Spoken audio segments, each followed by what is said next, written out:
Question number 1। एक 2 kilogram का मास है और वो is lying at a rest on a frictionless surface. एक फ्रिक्शनलेस सरफेस पे पड़ा हुआ है। दो person A and B are applying force. दो आदमी अप्लाई कर रहे हैं फोर्स ऑब्जेक्ट को अपोजिट डायरेक्शन में। Person A applies force of 2 newton left side horizontally and B of 10 newton at 60 degree to horizontal in the right direction. एक right को लगा रहा है फोर्स, एक लेफ्ट को लगा रहा है। इस तरह से होते हुए द बॉक्स जो होता है वो डिस्प्लेस करता है 10 मीटर। क्वेश्चन पूछा गया है what is the kinetic energy of the object at 10 metre and what is the velocity of the object at 10 metre. तो यहाँ पर देखिए जो फोर्स 10 न्यूटन की 60 डिग्री पे होगी ये 5 न्यूटन हो जाएगी क्योंकि 60 डिग्री पर है हॉरिजॉन्टल राइट डायरेक्शन की तरफ, और हमें नेट फोर्स जो होगा वो मिल जाएगा 3 न्यूटन का। मैं इसको पॉइंट पार्टिकल ही मान रहा हूँ क्योंकि वो अज्यूम कर सकते हैं, और ये 10 मीटर चलता है। पॉइंट पार्टिकल, इस बॉक्स को पॉइंट पार्टिकल मान लिया 2 kg का। सबसे पहले हम क्या करेंगे, वर्क डन कैलकुलेट कर लेते हैं क्योंकि वर्क डन और एनर्जी में हमें थ्योरम तो पता ही है। तो वर्क डन पहले कैलकुलेट कर लेते हैं। That is very simple. हमें फोर्स और डिस्प्लेसमेंट के वेक्टर्स को डॉट प्रोडक्ट करना है। अगर सेम डायरेक्शन में है क्योंकि 3 न्यूटन भी इस डायरेक्शन में है और हमारा डिस्प्लेसमेंट भी इसी डायरेक्शन में है, this two both vectors are at 0 degree, तो सेम ही रहेगी। सिंपल मल्टीप्लिकेशन हो जाएगी, यानी कि 3 into 10 is equal to 30. What are the units? Joules. So consider this, ये हमें पता लग गया कि वर्क डन तो इतना हुआ है। Now they are asking what is the kinetic energy.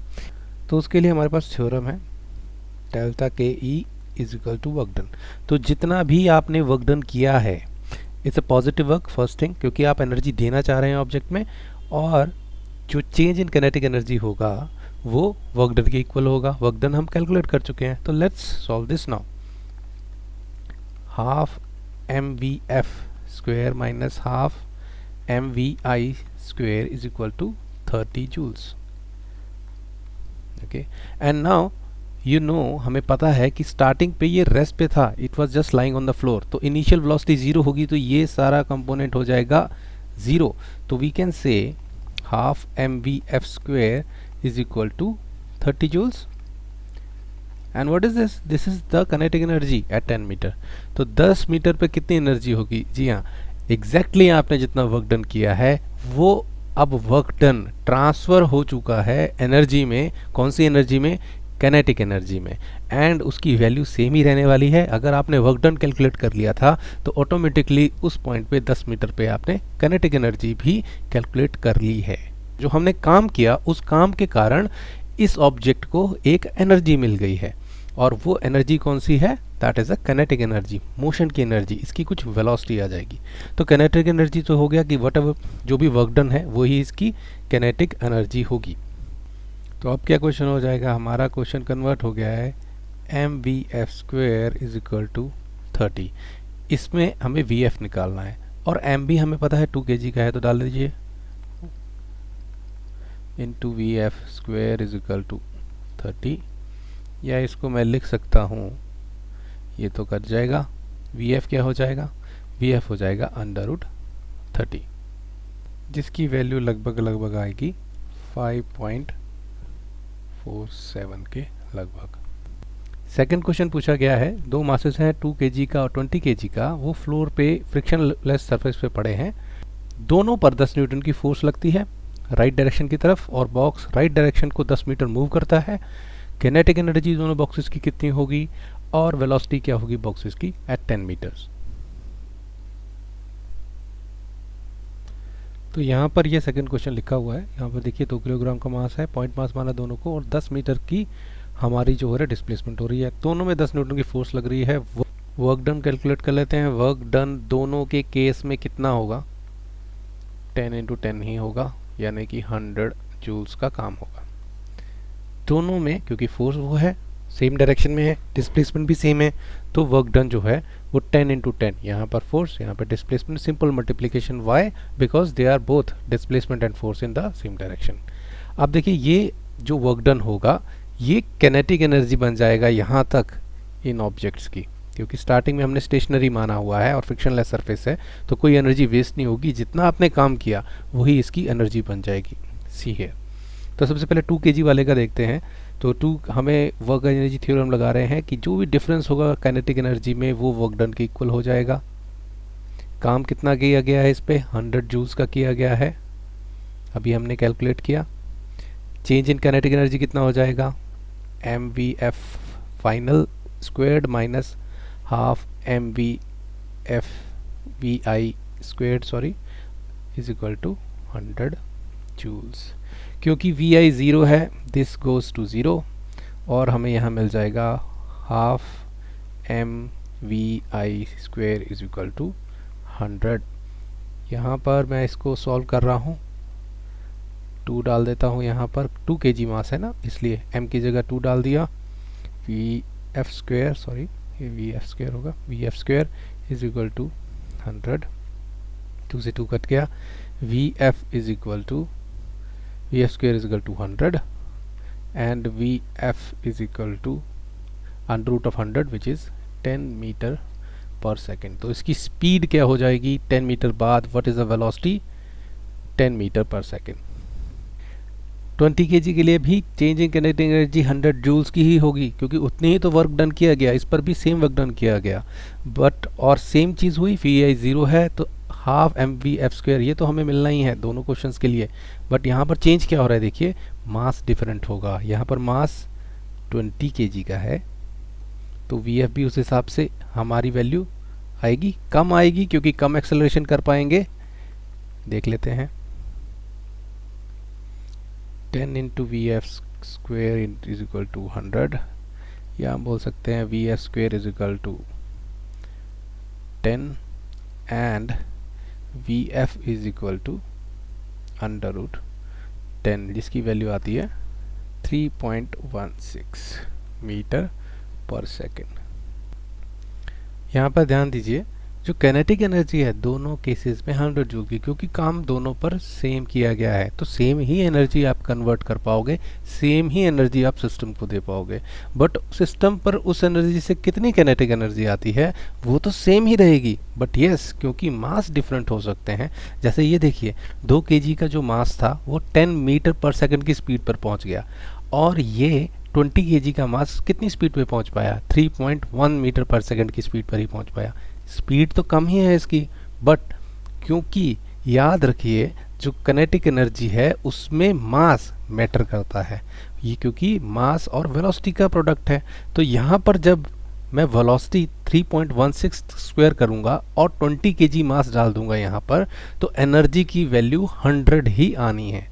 अगर यहाँ पर मैं 10 डाल देता हूँ और यहाँ पे 2 kg मास डाल देता हूँ तो वैल्यू 100 जूल्स ही आनी है, क्योंकि एनर्जी आप क्रिएट नहीं कर सकते, सिर्फ जो वर्क डन हुआ वो एनर्जी में ट्रांसफ़र हो गया। और कौन सी एनर्जी बनी, वो kinetic energy.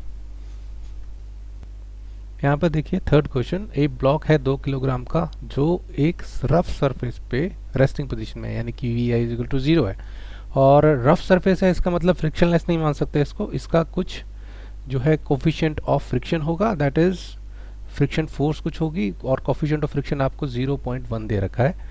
If you apply a force of 12 newton to the right, आप राइट साइड को हॉरिजॉन्टली मतलब सीधा सीधा फोर्स लगा रहे हैं 12 न्यूटन की और ब्लॉक मूव करता है 10 metre in the right direction. तो क्वेश्चन पूछा गया है वेलोसिटी क्या होगी ब्लॉक की एट द 10 मीटर डिस्टेंस। तो चलिए इसको सॉल्व करते हैं। ये देखिए मैंने यहाँ ड्रॉ कर लिया है 2 किलोग्राम का एक ब्लॉक और 10 मीटर तक डिस्प्लेस हो रहा है, फोर्स 12 न्यूटन की लग रही है और इसकी फाइनल वेलोसिटी हमसे पूछी गई है। तो सबसे पहले वर्क डन निकाल लेते हैं, बट यहाँ पर सरफेस क्योंकि रफ है तो जितना आप फोर्स डालेंगे, आपने इमेजिन किया होगा अगर बहुत ही रफ सरफेस हो तो आप फोर्स तो डालते हो और चीज़ें मूव नहीं करती, तो इसका मतलब कुछ अपोजिट फोर्स लग रही होती है, that is the opposite force. जो दूसरी तरफ से अपोजिट डायरेक्शन लग रही है वो कौन सी फोर्स है, वो फ्रिक्शन फोर्स ही तो है, क्योंकि जो सरफेस है वो ज़्यादा रफ है तो वो ज़्यादा फोर्स आपको अपोज कर रही है, इसके कारण आप धक्का मारने में हमें मुश्किल होती है। ये आपने नॉर्मल लाइफ में किया होगा एक्सपीरियंस। तो यहाँ पर उस रफ सरफेस की म्यू वैल्यू दी गई है। सबसे पहले हमें फोर्स निकालनी है कि फ्रिक्शन एक्चुअली फोर्स कितनी लगा रही है अपोजिट डायरेक्शन में मुझे, तो वो कैलकुलेट कर लेते हैं सबसे पहले, दैट इज़ इम्पॉर्टेंट।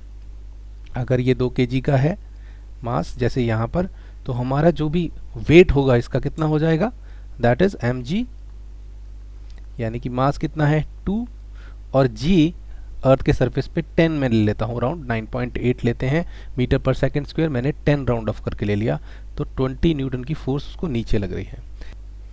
जो फ्रिक्शन होता है वो वेट पर नहीं, जो सरफेस से हमें रिएक्शन मिल रहा है, नॉर्मल रिएक्शन, उस पर डिपेंड करता है।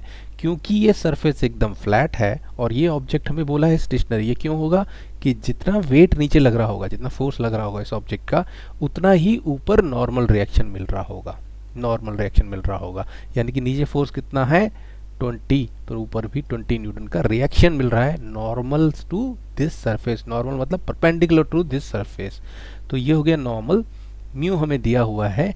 फ्रिक्शन फोर्स कितनी होती है, फ्रिक्शनल फोर्स जो होगी that will be equal to mu into normal, जो नॉर्मल रिएक्शन है। तो हमने म्यू हमें गिवन है 0.1 का, और नॉर्मल रिएक्शन हमने कैलकुलेट किया, तो that is 2 Newton. Now imagine this question, अगर हमने ये सॉल्व कर लिया है तो 12 न्यूटन का फोर्स आप यहाँ डाल रहे हैं और 2 न्यूटन की आपको अपोजिशन मिल रही है, तो आप नेट फोर्स कितनी डाल पा रहे हो। तो need to talk about the net force, क्योंकि अब आप इसमें काइनेटिक एनर्जी उतनी नहीं दे पाओगे जितनी सिर्फ 12 न्यूटन अगर ये फ्रिक्शन लेस सरफेस होता, तो ज़्यादा हम गति दे पाते उसमें। अब क्यों नहीं दे पा रहे हैं, क्योंकि फ्रिक्शन एक नेगेटिव काम करना शुरू कर दिया है, वो इसको एनर्जी को कम करने की कोशिश करेगी, नेगेटिव काम करेगी। बट हमारा जो नेट फोर्स होगा वो कितना हो जाएगा, यहाँ को राइट डायरेक्शन में हम जा रहे हैं 12 न्यूटन, फ्रिक्शन फोर्स कितना है, क्या वो इसी दिशा में लगेगा, नहीं, जिस दिशा में आप फोर्स लगाएंगे उसके अपोजिट। तो यानी कि इस दिशा में यहाँ पर हम कह सकते हैं कितना फोर्स लगेगा, 2 न्यूटन का, 2 न्यूटन का। तो हमारा जो नेट फोर्स जो हम लगा पा रहे हैं, जिसके कारण एनर्जी ट्रांसफर होगी, बाकी एनर्जी तो हमारी फ्रिक्शन ले जा रहा है कुछ पोर्शन, और जो हमारा फोर्स है जो ऑब्जेक्ट पे ट्रांसफर कर पा रहे हैं, वो फोर्स हमारी 10 न्यूटन की है।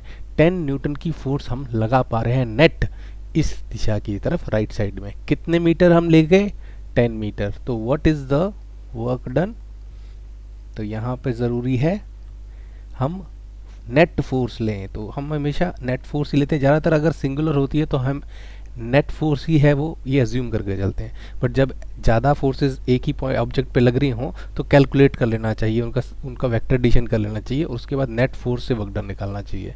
तो एफ नेट इंटू डी, जो क्या हो जाएगा 10 into 10 is equal to 100 joules. तो आपने फिर से 100 जूल्स का काम किया है। अब क्वेश्चन बहुत सिंपल हो गया, ये 100 जूल्स जो हो गए ये ट्रांसफ़र हो जाएगी एनर्जी किस में, इसकी काइनेटिक एनर्जी बन जाएगी। ये 2 kg यहाँ पहुँचेगा जब तक इसकी कुछ काइनेटिक एनर्जी हो चुकी, क्योंकि हम इस पर काम कर चुके हैं, हम we have done work, we have transferred the energy, और कौन सी, काइनेटिक एनर्जी। तो दैट इज़ अगेन जो भी काइनेटिक एनर्जी में चेंज हुआ है वो कौन सा होगा, वर्क डन जितना आपने किया है इसके इक्वल होगा। काइनेटिक एनर्जी चेंज कितनी वैल्यू आएगी, बार बार हम कर रहे हैं, के फाइनल माइनस के इनिशियल। के इनिशियल जो है के आई है वो 0 है, क्योंकि ये रेस्ट पर हमें बताया गया है स्टार्टिंग में, तो सिर्फ के फाइनल हो जाएगा यहाँ पर वर्क डन 100 जूल्स का। के फाइनल क्या हो जाएगा, इसको खोल लेते हैं, what is kinetic energy, mass into V F square is equal to 100। What is the mass, 2 का है, इंटू वी एफ स्क्वेयर, 2 से 2 कट जाएगा, और 100। ये तो हमारा पिछला क्वेश्चन का आंसर ही बन गया, that is 10 metre per second. तो इसकी वेलोसिटी कितनी हो जाएगी, 10 मीटर पर सेकेंड की हो जाएगी। क्वेश्चन नंबर 4 देखिए, एक ऑब्जेक्ट है 2 किलोग्राम का और वो एक फ्रिक्शन लेस सरफेस पर मूव कर रहा है 10 मीटर पर सेकेंड की स्पीड से, 10 मीटर पर सेकेंड की स्पीड से। ये नोट कर लीजिए। If you have apply a force, अगर आप अप्लाई करते हैं 10 न्यूटन की फोर्स अपोजिट डायरेक्शन में, जहाँ मोशन हो रहा है, जिस तरफ को वेलोसिटी है उसके अपोजिट में फोर्स लगाना है, तो आप क्या करेंगे, उसकी स्पीड कम करेंगे। वो स्पीड कम होते होते रेस्ट पर कब हो जाएगी, 0 स्पीड कब हो जाएगी, या वो स्टेशनरी कब हो जाएगा, ये क्वेश्चन पूछा गया है। ये क्वेश्चन हम पहले भी कर चुके हैं, बट अब हम उल्टी तरीके से चल रहे हैं। यानी कि जो हमारा delta K E is equal to work done के क्वेश्चंस थे अभी तक, हम वर्क डन पहले कैलकुलेट कर लेते थे और उसके हिसाब से काइनेटिक एनर्जी बता रहे थे। बट अब क्योंकि मोशन में ऑलरेडी है और हमें स्टॉप पे लाना है, तो हम काइनेटिक एनर्जी से वर्क डन कैलकुलेट कर सकते हैं। देखिए, ये देखिए यहाँ पर मैंने इसको ड्रॉ कर लिया है और ये देखिए 2 किलोग्राम का मास है, फ्रिक्शनलेस सरफेस है, 10 मीटर पर सेकेंड को इस तरफ जा रहा है, 10 न्यूटन की फोर्स मैं इस तरफ लगा रहा हूँ, टी डिस्टेंस पूछा गया है, फाइनल वेलोसिटी क्या हो जानी चाहिए, वो रुक जाना चाहिए या वेलोसिटी 0 हो जानी चाहिए उसकी। तो ये हमें क्वेश्चन पूछा गया है। अब देखिए, जो भी मैं ये काम करूँगा, यहाँ पर फोर्स लगाऊंगा और डिस्प्लेसमेंट इस तरफ हो रही है, तो ये मेरा नेगेटिव वर्क होगा, राइट।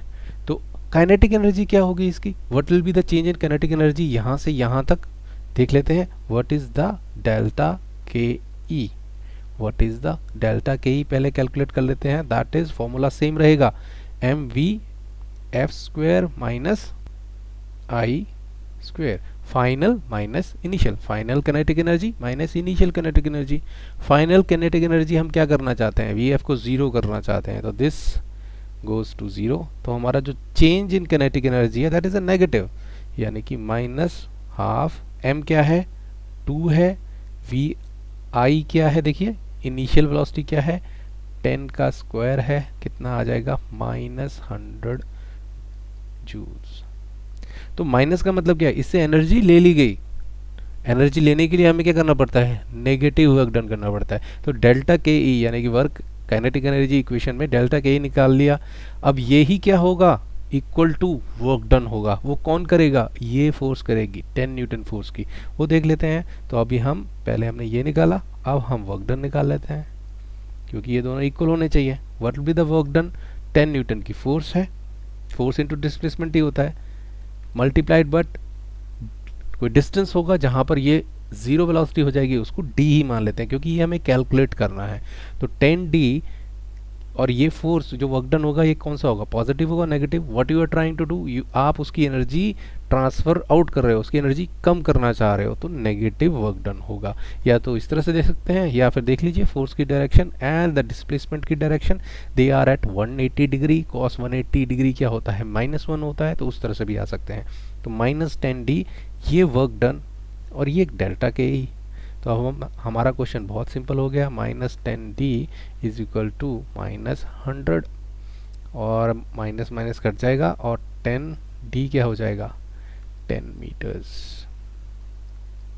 सिंपल, यानी कि हमने क्या किया, 10 मीटर अगर हम 10 मीटर तक ये फोर्स लगाते जाएं तो हम इसको रेस्ट पे ले आएंगे। क्योंकि अगर आप देखें वर्क डन कितना कर पाएंगे हम, 10 न्यूटन मल्टीप्लाइड बाय 10 कितना हो जाएगा 100 जूल्स का, और वो नेगेटिव दिशा में लग रहा है, मतलब हम 100 जूल्स की एनर्जी इस ऑब्जेक्ट से निकाल लेंगे। इस ऑब्जेक्ट की एनर्जी कितनी है, काइनेटिक एनर्जी 100 जूल्स ही तो है। तो 100 जूल्स में से जब 100 जूल्स निकाल लिया तो क्या एनर्जी बच जाएगी, उसकी काइनेटिक एनर्जी क्या रह जाएगी, 0 रह जाएगी। तो इस तरह से समझ सकते हैं इस क्वेश्चन को। क्वेश्चन नंबर 5 देखिए, आप एक फोर्स अप्लाई करते हैं 12 न्यूटन की, किस पर, एक 2 किलोग्राम का बॉक्स है, राइट डायरेक्शन में आप फोर्स अप्लाई कर रहे हैं। बॉक्स एक रफ सरफेस पे है, यानी कि उसका म्यू जो है कोफिशिएंट ऑफ फ्रिक्शन दिया हुआ है 0.1।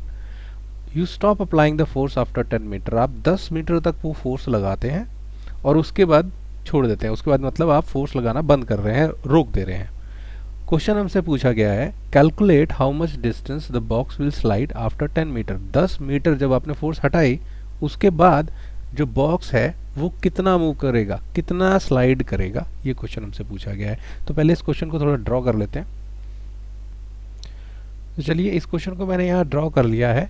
ये 2 किलोग्राम का मास था, पहले क्या था, स्टेशनरी तक खड़ा हुआ था। हमने 12 न्यूटन की फोर्स लगाई 10 मीटर तक, क्या हुआ होगा, कुछ स्पीड आ जाएगी, यहाँ पर कुछ स्पीड आगी होगी, क्योंकि हमारा जो वर्क डन है वो कन्वर्ट हो जाएगा काइनेटिक एनर्जी में। अब यहाँ पर 10 मीटर में हमने फोर्स लगाना बंद कर दिया, यानी कि हमने काम कितना किया, सिर्फ 10 मीटर तक। उसके बाद ये यहाँ पर रुक जाएगा, क्योंकि किसके कारण रुकेगा, due to this friction force के कारण, क्योंकि फ्रिक्शन फोर्स तो लगता ही रहेगा। तो इसको पार्ट्स में कर लेते हैं। पहले हम देखेंगे हमने वर्क डन करके इसको कितनी काइनेटिक एनर्जी दी है। लेट्स सी, पार्ट ए कर लेते हैं, इसकी काइनेटिक एनर्जी देख लेते हैं। तो हमने वर्क डन किया देखिए ये फ्रिक्शन मैं पहले ही कैलकुलेट कर चुका हूँ, 2 न्यूटन का 2 किलोग्राम पे 20 न्यूटन नीचे लगेगा, नॉर्मल रिएक्शन भी 20 न्यूटन का होगा ऊपर की तरफ, म्यूस 0.1 है तो 2 न्यूटन रह जाएगा। अपोजिंग फोर्स क्या है 2 न्यूटन की, यानी कि मैं कितनी फोर्स लगा पा रहा हूँ, सिर्फ 10 न्यूटन की। तो मेरा जो वर्क डन है, work done that is equal to 100 joules. Okay, अब मैंने क्या किया, यहाँ पर इसको कुछ काइनेटिक एनर्जी मिल गई होगी और इसके बाद मैंने वर्क करना बंद कर दिया, फोर्स अपनी हटा दी। अब देखिए यहाँ पर दो तरीके से हम क्वेश्चन को जा सकते हैं, या तो यहाँ पे इसकी काइनेटिक एनर्जी निकाल लें और फिर कैलकुलेट करें कि जैसे लास्ट क्वेश्चन में हमने एक इनिशियल वेलोसिटी थी उसको कैसे ज़ीरो पर लाएं, फोर्स क्योंकि अब कौन सी लगेगी 2 न्यूटन की। या तो आप देखें कि इसमें एनर्जी कितनी डाली गई है 100 जूल्स की। अब इसके आगे कोई एनर्जी डल रही है नहीं। अब क्या होगा इसके बाद, बिकॉज आप तो फोर्स नहीं लगा रहे, इसकी फोर्स को, इसकी एनर्जी को कम करने वाला कौन है, 2 न्यूटन की ये फोर्स, फ्रिक्शन फोर्स, ये कितना डिस्टेंस लगाएगी ये हमें कैलकुलेट करना है। तो हमें देखना है अब जो काम करेगा इस जगह पे अगर देखा जाए तो ये 2 न्यूटन की कोई फोर्स लगाएगा और फ्रिक्शन फोर्स 2 न्यूटन की लगेगी और डिस्टेंस कवर होगा d, क्योंकि एनर्जी जितनी है अब किसको निकालनी पड़ेगी, who will transfer out the energy, the friction force. तो this will be equal to 2 newton की हमारी फोर्स है और d डिस्टेंस है, 100 जूल्स जो है 50 मीटर्स। तो यानी कि जो एनर्जी आपने 10 न्यूटन से इसके अंदर डाल दी थी, क्योंकि नेट फोर्स कितना लगा था 12 न्यूटन, ये 2 न्यूटन उसने एनर्जी ज़्यादा डालने नहीं दी, पहले भी फ्रिक्शन लग रहा था अब भी फ्रिक्शन लग रहा है, तो उसने क्या किया, हमें सिर्फ 100 जूल्स की एनर्जी इसके अंदर डालने दी। हम ट्रांसफ़र कितना कर पाए 100 जूल्स का।